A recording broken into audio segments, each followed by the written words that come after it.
kepadanya, karena pada hari ini kita bisa masih diberikan kesempatan untuk dapat memperagakan kehidupan. Kita akan mulai, sebelum kita mendengarkan firman Tuhan, kita akan nyanyikan pujian satu pujian. Ku ada sebab anugerah.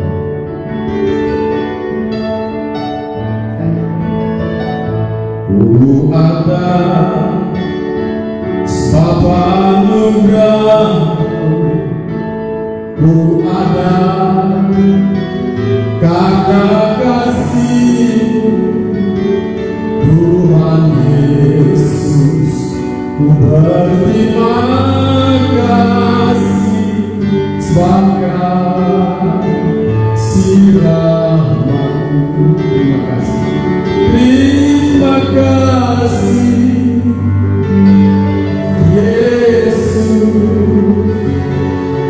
Yesus, terima kasih. Hanya anugerah-Mu buat hidupku sekarang. Ku mau memuji-Mu selamanya. Terima kasih, terima kasih Yesus, Yesus, terima kasih. Hanya anugerah-Mu buat hidupku sekarang. Ku mau memuji-Mu selamanya. Ku mau memuji-Mu selamanya. Kita berdoa. Bapa kami di surga, kami mengucap syukur. Nah, pada sore hari ini kami diberikan kesempatan untuk mendengarkan firman Tuhan. Berfirmanlah kepada kami ya Tuhan, karena kami anak-anak-Mu mendengar dan akan melakukannya, sehingga nama-Mu dimuliakan dan meninggikan hidup kami. Dalam nama Tuhan kami Yesus Kristus, kami sudah berdoa. Haleluya, amin. Jemaat Tuhan yang terkasih dalam nama Tuhan, mari kita akan bersama-sama membuka di dalam Lukas pasal yang ke-23. Lukas pada pasalnya yang ke-23, saya akan menunjukkan ya. Lukas pasal 23 ayat yang ke-44 sampai ayatnya yang ke-49. Di Lukas pasal yang ke-23 ayat yang ke-44 sampai ayatnya yang ke-49. Kalau sudah dapat, kita akan membaca bersama-sama. Demikian firman Tuhan. Ketika itu hari sudah kira-kira jam 12. Lalu kegelapan meliputi seluruh daerah itu sampai jam 3. Sebab matahari tidak bersinar dan tabir bait suci terbelah dua. Lalu Yesus berseru dengan suara nyaring, "Ya Bapa, ke dalam tangan-Mu kuserahkan nyawaku." Dan sesudah berkata demikian, Ia menyerahkan nyawanya. Ketika kepala pasukan melihat apa yang terjadi, ia memuliakan Allah, katanya, "Sungguh orang ini adalah orang benar." Dan sesudah seluruh orang banyak yang datang berkerumun di situ untuk tontonan itu, melihat apa yang terjadi itu, pulanglah mereka sambil memukul-mukul diri. Semua orang yang mengenal Yesus dari dekat, termasuk perempuan-perempuan yang mengikuti Dia dari Galilea, berdiri jauh-jauh dan melihat semuanya itu. Demikian pembacaan firman Tuhan pada hari ini, dan berbahagialah mereka yang mendengar dan melakukan firman Tuhan. Kristus dimuliakan. Jemaat yang dikasihi oleh Tuhan kita Yesus Kristus, hari ini adalah hari Jumat Agung dan banyak orang merayakan akan kematian Kristus ini. Namun di dalam kondisi ini tidak bisa dapat melaksanakan pertemuan ibadah sebagaimana biasanya. Tetapi ini oleh anugerah Tuhan kita dapat memberitakan firman Tuhan ini lewat streaming. Tapi itu tidak menjadi persoalan bagi kita. Mari kita akan melihat ada banyak orang bertanya mengapa Yesus harus mati. Dan pertanyaan-pertanyaan itu seringkali kita dengar dari orang-orang juga yang tidak mengenal. Bapak Ibu kekasih dalam nama Tuhan, di dalam satu persidangan di pengadilan, biasanya orang akan membuktikan tentang satu perkara itu benar atau salah. Dan tiap orang atau tiap pihak yang berada di dalam pengadilan itu akan berusaha untuk mengajukan akan bukti baik secara dokumen maupun secara orang yang bisa dapat membuktikan akan kebenaran daripada kasus ini. Semakin hari orang atau pihak dapat mengajukan bukti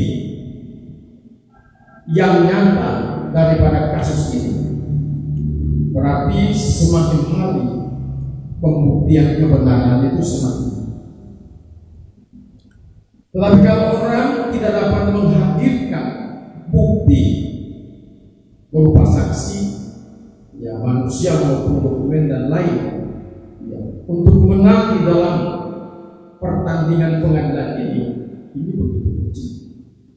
Jadi pembuktian itu adalah merupakan sesuatu yang penting dalam pengadilan untuk membuktikan satu kasus atau satu persoalan yang sedang didebatkan, untuk melihat akan kebenarannya itu semakin jelas.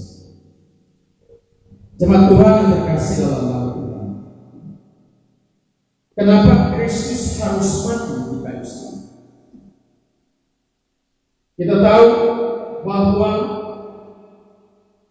kalau Kristus tidak mati di kayu salib, bahwa tidak pernah ada penebusan bagi semua orang. Dan jelas Alkitab mengatakan bahwa kalau Kristus mati, kalau Kristus tidak mati di kayu salib, semua orang akan digiring di dalam api kekekalan, karena tidak ada yang dapat menghalangi. Di dalam kisah daripada penyaliban Kristus itu, seperti yang kita baca tadi, Bapak Ibu yang kasih dalam pada waktu itu Yesus berkata dengan jelas di dalam Lukas pasal 23, Bapa, ke dalam tangan-Mu kuserahkan nyawa. Pada waktu Dia menyatakan hal ini, tugasnya selesai. Di dalam perjalanan Yesus, pada waktu Dia dibaptis oleh Yohanes Pembaptis, dan suara Bapa mengatakan, inilah anakku yang kukasihi, kepadanya aku berkenan. Pada waktu perkataan ini disampaikan disampaikan oleh Bapa. Yesus dibawa di dalam perjalanan berdoa. Dan bahkan iblis begitu nyata menghalangi akan kehidupan Yesus, berusaha untuk menggagalkan dia di dalam perjalanan hidupnya, berusaha untuk menggagalkan dia di dalam rencana untuk kematiannya di kayu salib.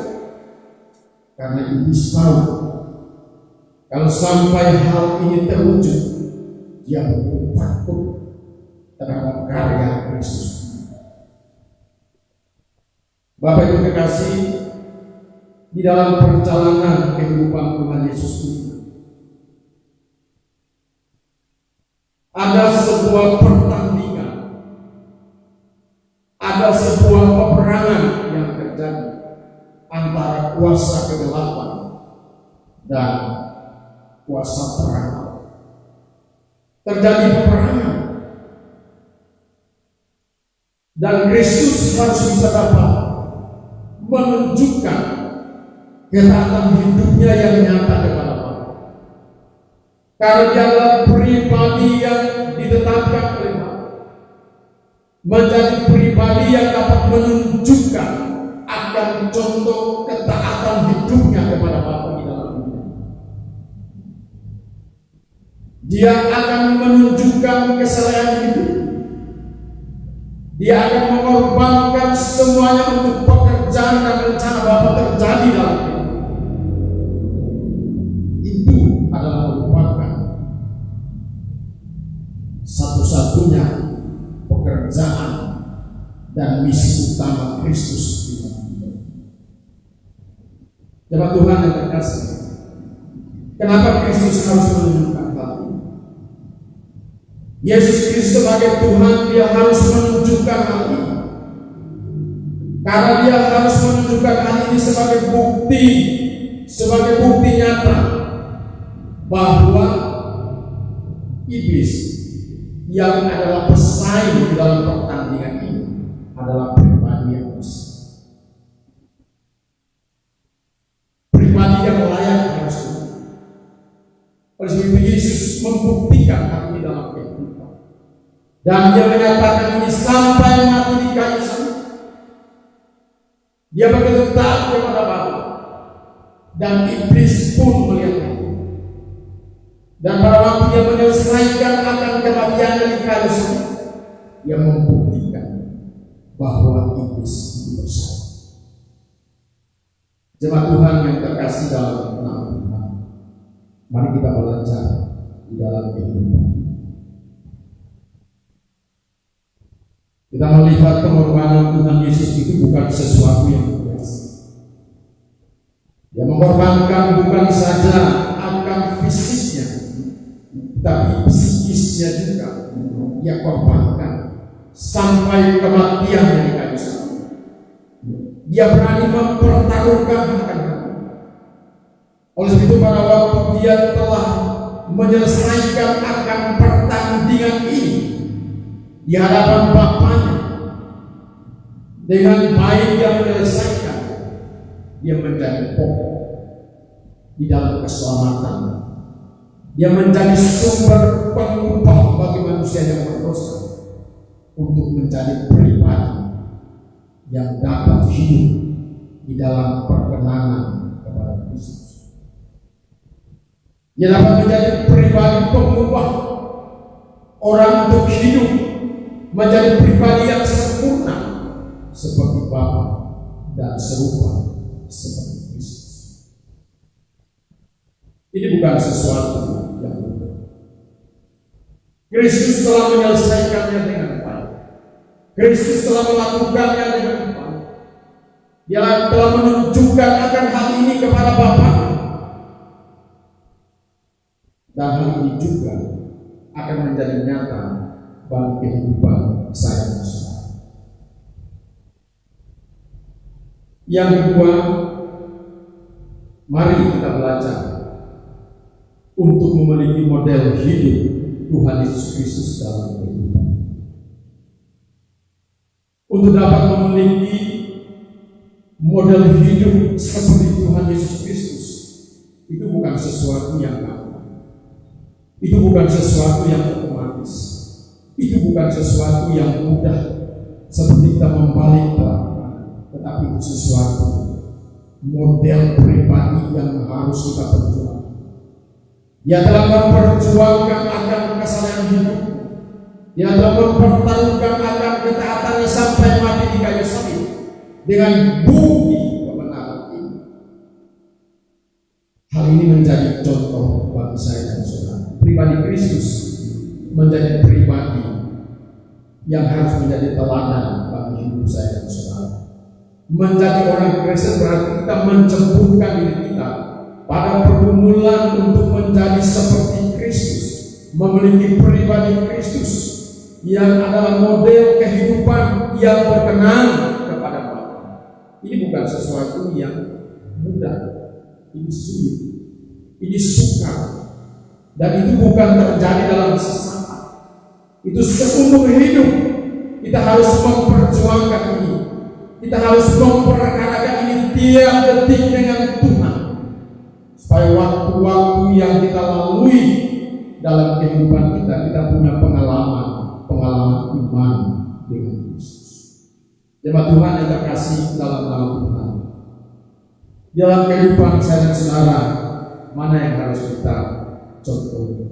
Model kehidupan Kristuskah atau model kehidupan dunia ini? Filosofi kebenaran Kristuskah yang memenuhi kita atau model filosofi kehidupan yang lain yang kita miliki? Kita harus bertanya dan mempersoalkan ini di dalam kehidupan.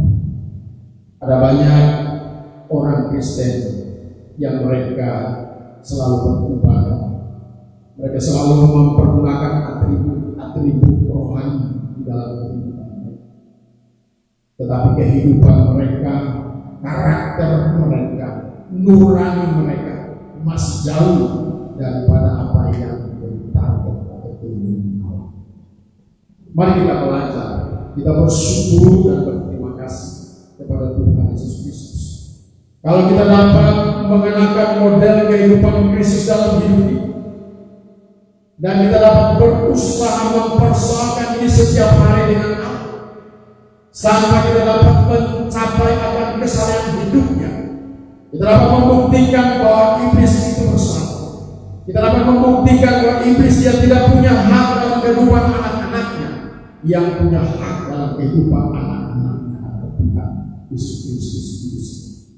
Jemaat Tuhan yang terkasih, yang Tuhan Yesus kasih dalam hidup, mari dalam perayaan Jumat Agung ini bukan perayaan sebagai satu perayaan keagamaan, tetapi nilai keabadian yang ada di dalamnya yang harus kita miliki dalam kehidupan.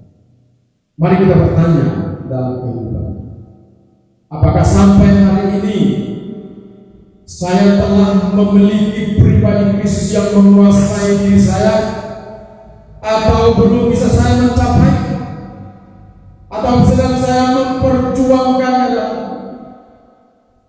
dan menjadi pribadi di dalam kehidupan kekristenan.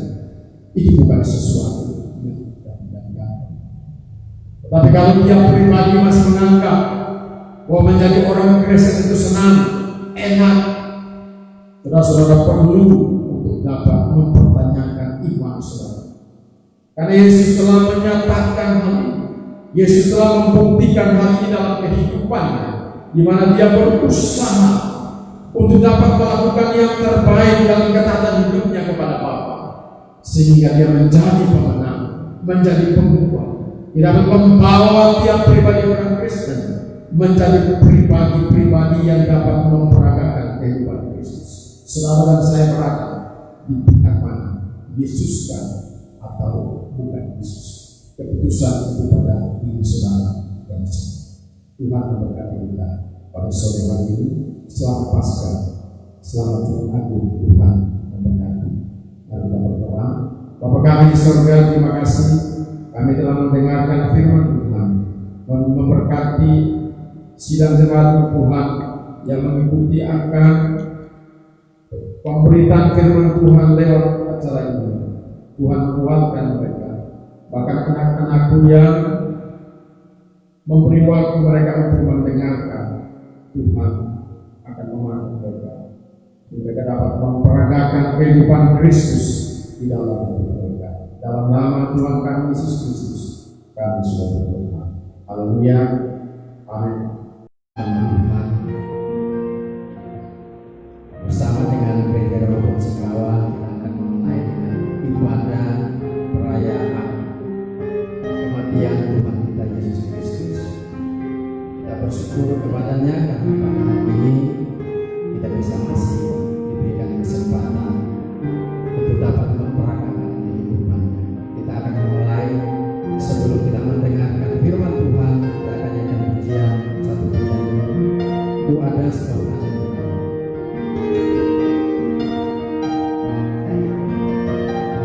ku ada sebab anugerah, ku ada karena kasih Tuhan Yesus. Ku berterima kasih sebab kasih rahmat-Mu. Terima kasih. Terima kasih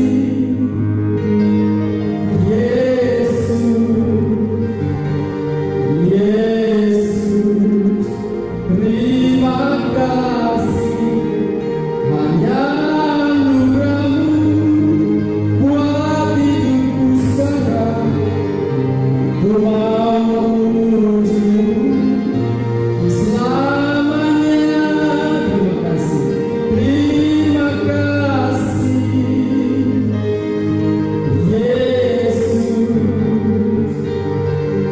Yesus, Yesus. Terima kasih, hanya anugerah-Mu buat hidupku sekarang. Ku mau memuji-Mu selamanya. Ku mau memuji-Mu selamanya. Kita berdoa. Bapa kami di surga, kami mengucap syukur. Nah, pada sore hari ini kami diberikan kesempatan untuk mendengarkan firman Tuhan. Berfirmanlah kepada kami ya Tuhan, karena kami anak-anak-Mu mendengar dan akan melakukannya, sehingga nama-Mu dimuliakan dan menunjukkan hidup kami. Dalam nama Tuhan kami Yesus Kristus, kami sudah berdoa. Haleluya. Amin. Jemaat Tuhan yang terkasih dalam nama Tuhan, mari kita akan bersama-sama membuka di dalam Lukas pasal yang ke-23. Lukas pada pasalnya yang ke-23, saya akan menunjuk ya. Lukas pasal 23 ayat yang ke-44 sampai ayatnya yang ke-49. Injil Lukas pasal yang ke-23 ayat yang ke-44 sampai ayatnya yang ke-49. Kalau sudah dapat, kita akan membaca bersama-sama. Demikian firman Tuhan. Ketika itu hari sudah kira-kira jam 12. Lalu kegelapan meliputi seluruh daerah itu sampai jam 3. Sebab matahari tidak bersinar dan tabir bait suci terbelah dua. Lalu Yesus berseru dengan suara nyaring, "Ya Bapa, ke dalam tangan-Mu kuserahkan nyawaku." Dan sesudah berkata demikian, Ia menyerahkan nyawanya. Ketika kepala pasukan melihat apa yang terjadi, ia memuliakan Allah, katanya, Sungguh orang ini adalah orang benar. Dan sesudah seluruh orang banyak yang datang berkerumun di situ untuk tontonan itu, melihat apa yang terjadi itu, pulanglah mereka sambil memukul-mukul diri. Semua orang yang mengenal Yesus dari dekat, termasuk perempuan-perempuan yang mengikuti dia dari Galilea, berdiri jauh-jauh dan melihat semuanya itu. Demikian pembacaan firman Tuhan pada hari ini, dan berbahagialah mereka yang mendengar dan melakukan firman Tuhan. Kristus dimuliakan. Jemaat yang dikasihi oleh Tuhan kita Yesus Kristus, hari ini adalah hari Jumat Agung dan banyak orang merayakan akan kematian Kristus ini. Namun di dalam kondisi ini tidak bisa dapat melaksanakan pertemuan ibadah sebagaimana biasanya. Tetapi ini oleh anugerah Tuhan kita dapat memberitakan firman Tuhan ini lewat streaming. Tapi itu tidak menjadi persoalan bagi kita. Mari kita akan melihat ada banyak orang bertanya mengapa Yesus harus mati. Dan pertanyaan-pertanyaan itu seringkali kita dengar dari orang-orang juga yang tidak mengenal Tuhan. Bapak Ibu kekasih dalam nama Tuhan, di dalam satu persidangan di pengadilan, biasanya orang akan membuktikan tentang satu perkara itu benar atau bersama.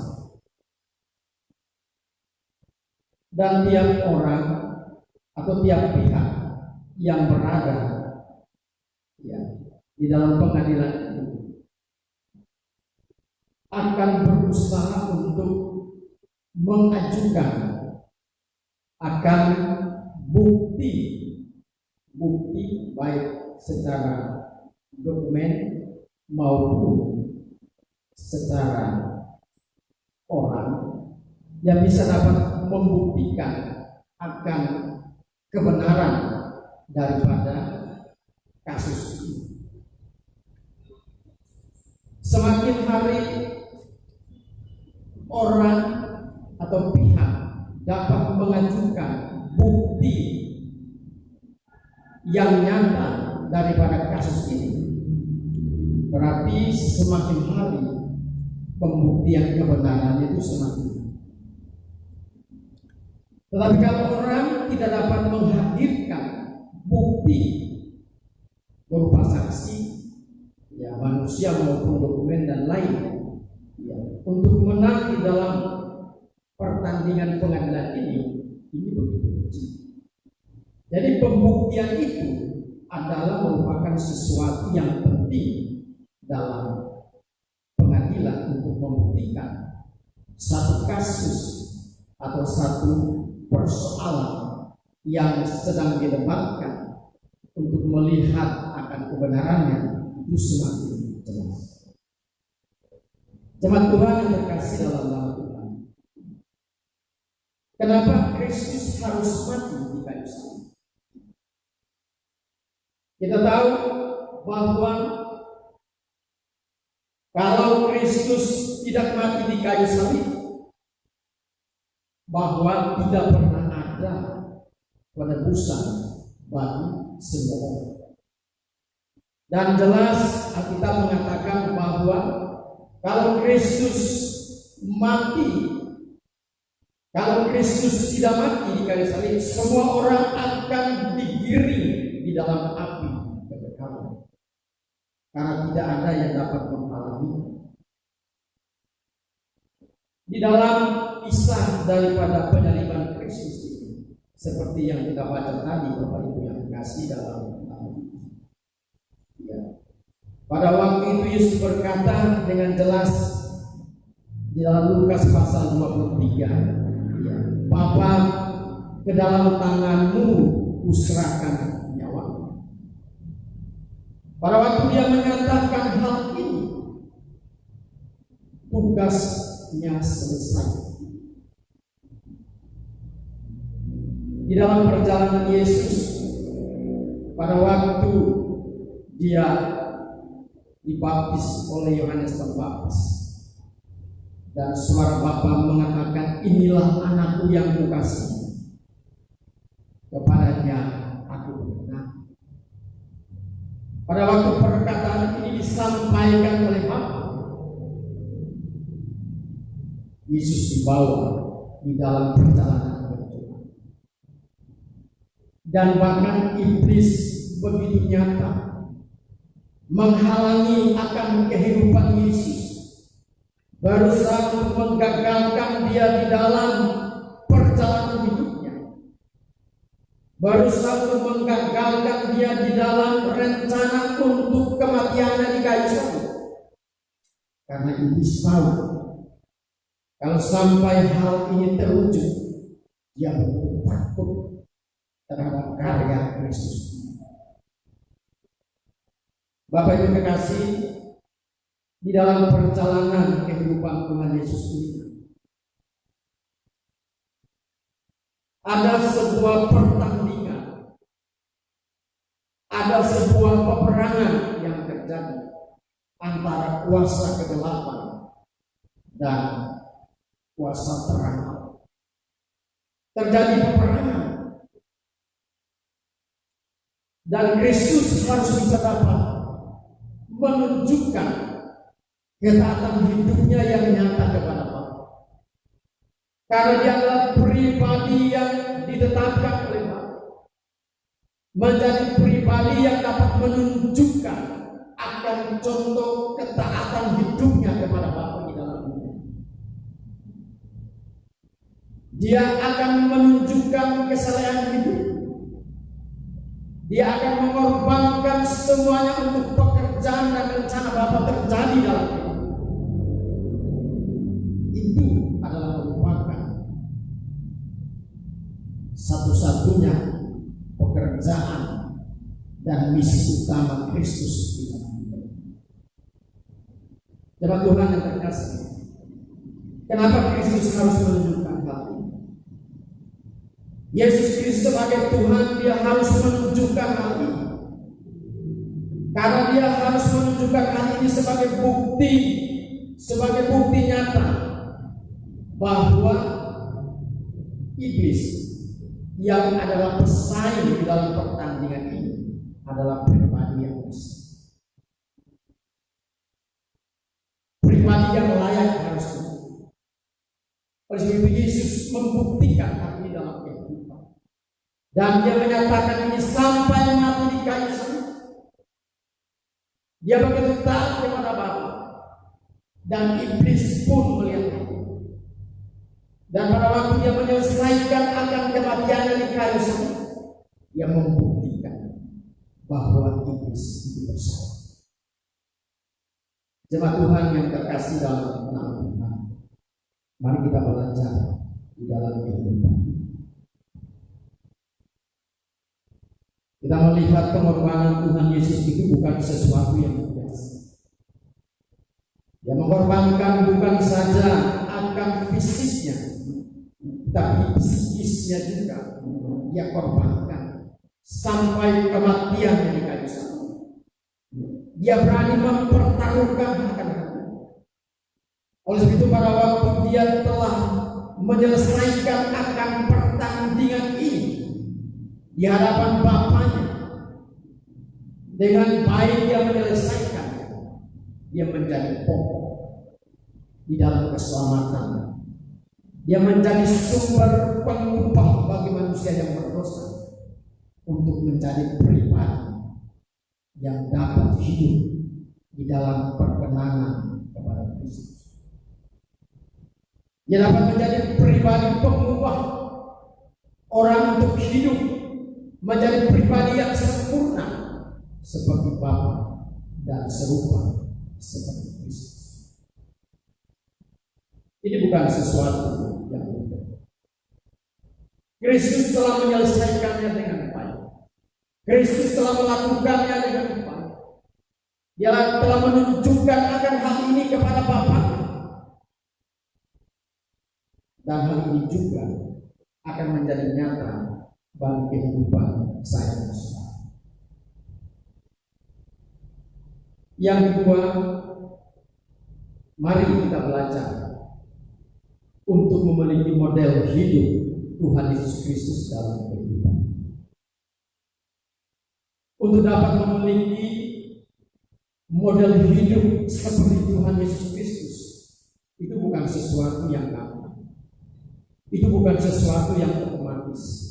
Itu bukan sesuatu yang mudah seperti kita membalik telapak, tetapi itu sesuatu model pribadi yang harus kita perjuangkan.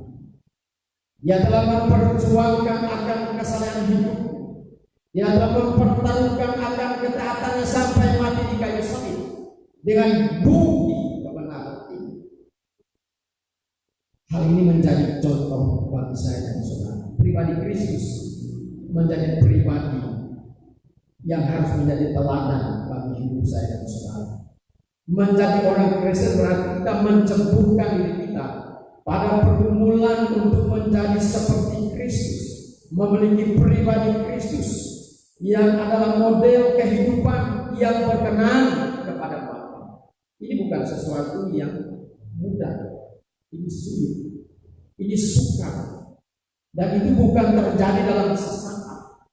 Itu seumur hidup kita harus memperjuangkan ini. Kita harus memperkarakan ini tiap detik dengan Tuhan, supaya waktu-waktu yang kita lalui dalam kehidupan kita, kita punya pengalaman iman dengan Kristus.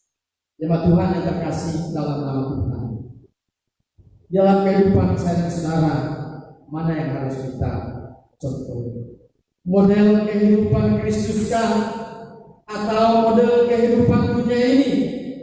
Filosofi kebenaran Kristuskah yang memenuhi kita atau model filosofi kehidupan yang lain yang kita miliki? Kita harus bertanya dan mempersoalkan ini di dalam kehidupan. Ada banyak orang Kristen yang mereka selalu beribadah. Mereka selalu mempergunakan atribut rohani di dalam kehidupan mereka. Tetapi kehidupan mereka, karakter mereka, nurani mereka masih jauh daripada apa yang menjadi target atau keinginan Allah. Mari kita belajar, kita bersyukur dan berterima kasih kepada Tuhan Yesus Kristus. Kalau kita dapat mengenakan model kehidupan Kristus dalam hidup ini, dan kita dapat berusaha mempersoalkan ini setiap hari dengan Allah, sampai kita dapat mencapai akan kesalahan hidupnya. Kita dapat membuktikan bahwa iblis itu bersatu. Kita dapat membuktikan bahwa iblis yang tidak punya hak dalam kehidupan anak-anaknya, yang punya hak dalam kehidupan anak-anaknya adalah Tuhan Yesus Kristus. Jemaat Tuhan yang terkasih, yang Tuhan Yesus kasih dalam hidup. Mari dalam perayaan Jumat Agung ini, bukan perayaan sebagai satu perayaan keagamaan, tetapi nilai keabadian yang ada di dalamnya yang harus kita miliki dalam kehidupan. Mari kita bertanya dalam kehidupan, apakah sampai hari ini saya telah memiliki pribadi Kristus yang menguasai diri saya, atau belum bisa saya mencapai, atau sedang saya memperjuangkannya dan menjadi pribadi di dalam kehidupan kekristenan. Ini bukan sesuatu yang gampang. Tetapi kalau dia pribadi masih menganggap bahwa menjadi orang Kristen itu senang, enak, saudara-saudara perlu untuk dapat mempertanyakan iman saudara. Karena Yesus telah menyatakan hal ini. Yesus telah membuktikan hal ini dalam kehidupannya, di mana dia berusaha untuk dapat melakukan yang terbaik dalam ketaatan hidupnya kepada Bapa. sehingga dia menjadi pemenang, menjadi pengubah.